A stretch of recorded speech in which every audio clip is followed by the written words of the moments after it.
సమస్త దుఃఖములు తొలగిపోతున్నాయి.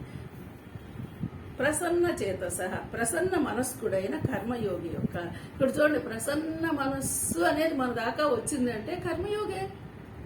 కర్మని చక్కగా నిర్వర్తించేవాడే కర్మయోగి. చెప్పిన దాన్ని చెప్పినట్టు చేయగలిగిన వాడే కర్మయోగి.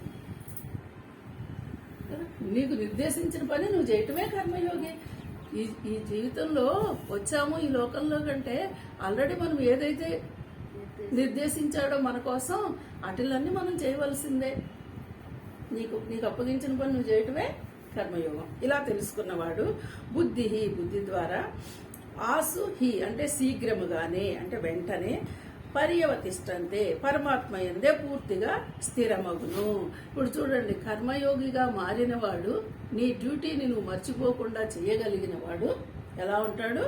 ఆ పరమాత్మ యందే స్థిరముగా, ఎప్పుడో కాదు ఇప్పుడే, శీఘ్రంగానే. మళ్ళీ ఎప్పుడో వస్తుందేమో, ఈ జన్మ అయిపోయాక వస్తుందో, ఇంకా కొంతకాలం పోయాక వస్తుందో కాదు, ఇప్పుడే నువ్వు ఆ స్థితిని పొందగలవు అని చెప్తున్నాడు.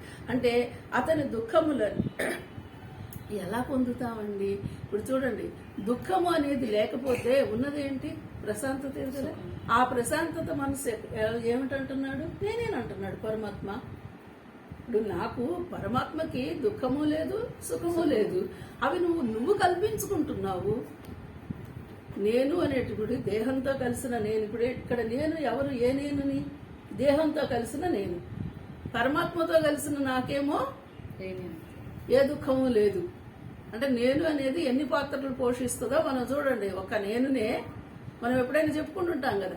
ఆఫీస్లో ఉంటే యజమాని, ఇంటికి వస్తే మేనేజరు, ఇంటికి వస్తే తండ్రి, తల్లిదండ్రులు ఉంటే కొడుకు, మనవడు ఉంటే తాత, ఇన్ని పాత్రలు పోషిస్తున్న నేను కదా.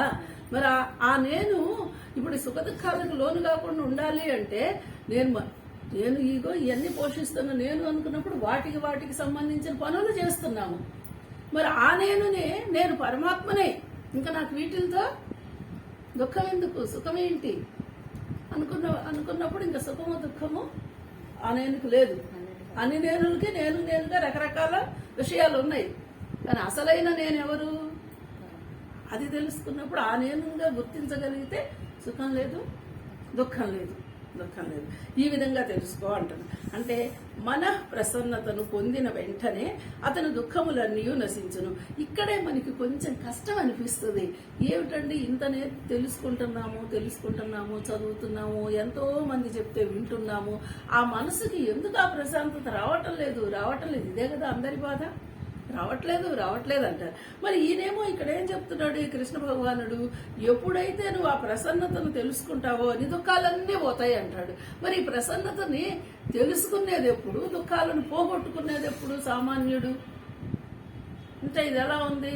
పెళ్లి అదిగా పిచ్చి కుదిరింది, ద్రోకలు తలకు చుట్టమన్నట్టు. మరి అదైతే ఇది అంటాడు, ఇదైతే అది అంటాడు. ఎలా మనం చూడండి, ఇక్కడ ప్రశాంత మనస్సు అంటే ఇగో ఈ మనసును గురించి మనకి చెప్పిన విషయం అన్ని మనం జాగ్రత్తగా ఆలోచించగలిగి, ఇవన్నీ వస్తూనే ఉంటాయి, పోతూనే ఉంటాయి, నేను సాక్షి మాత్రంగా ఉండగలగాలి అని ఎవరైతే ఆలోచించగలరో వాళ్ళు మాత్రం నిజంగా వెంటనే ఆ దుఃఖాలన్నీ నశిస్తాయి. అందులో అనుమానం ఏమీ లేదు.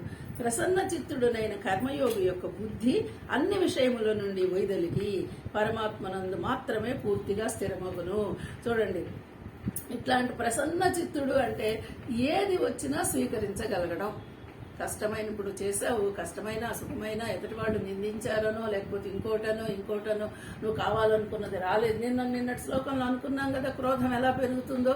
ఆ క్రోధానికి లోను కాకుండా ఏది ఉంటే నువ్వు దాంతో తృప్తి పడగలిగినప్పుడు, ఆ ప్రసన్నత భావము నీలో ఉన్నప్పుడు ఎందుకు రాదండి సుఖం? ఇంకా దుఃఖం ఎక్కడుంటుంది? ఇలా ఆలోచించగలిగినప్పుడు అన్ని విషయాల నుండి నువ్వు వైదొలిగి. ఇప్పుడు ఈ విషయాల నుండి వైదొలగమంటాడు. మనకేమో విషయాల నుంచి బయటికి వెళ్ళడం అనేది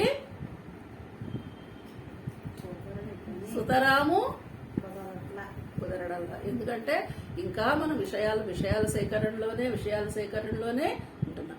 ఆ విషయాల నుంచి నువ్వు ఎప్పుడైతే వైదొలుగుతావో అప్పుడు మాత్రమే నువ్వు పరమాత్మ యందు పూర్తిగా స్థిరం. స్థితుడు అవుతావు. అంటే చూడండి, మనం చాలాసార్లు చెప్పుకున్నాం, ఏదైనా ఒక ఆలోచన ఉన్నప్పుడు రెండో ఆలోచనకు అక్కడ అవకాశము ఉండదు. ఇది వెళ్ళిపోతేనే అది వస్తుంది. నువ్వెంతసేపు లోకంలో వాటిల్ని, ఇంద్రియాలు బహిర్ముఖంగా ఉన్నాయి కాబట్టి బయటకు చూసిన విషయాలని, బయట విషయాలని లోపలికి తీసుకెళ్లి ఆలోచిస్తుంటే లోపల ఉన్నటువంటి పరమాత్మను గుర్తించడానికి ఇంకా నీకు అక్కడ అవకాశం ఏది, వ్యవధి ఏది? అంతర్ముఖమయ్యి లోపల వాడిని గుర్తిస్తే లోపల వాడు ఉంటాడు. బయట విషయాలు లోపలికప్పుడు చొరబడవు. బయట వాడే ఎంతసేపు లోపల కూర్చుంటే లోపల వాడికి ఇంకా ఖాళీ ఏది? మీరు ఒక గది నిండా పెట్టేశారండి సామాన్లు, ఇంకా కొత్త ఇది తెచ్చారు, ఎక్కడ పెడతారు? ఇందులో నుంచి ఏదైనా తీసేస్తే అది పెట్టగలం, ఇందులో నుంచి ఏమైనా తీసేస్తే పెట్టగలం. మరి ఇందులో నుంచి తీసేయండి, రాగము ద్వేషం తీసేయండి, పరమాత్మ కూర్చుంటాడు చక్కగా. ఈ రాగద్వేషాలతోనే నింపుకొని పరమాత్మను ఉండమంటే నాకు చోటేదయ్యా అంటాడు. నువ్వు రాగద్వేషాలను బయటికి పంపిస్తే పరమాత్మ, అక్కడ ఉన్నవాడు పరమాత్మే అనే నువ్వు గుర్తించగలుగుతావు. ఇలా రేపు నెక్స్ట్ శ్లోకం రేపు. హరి ఓం.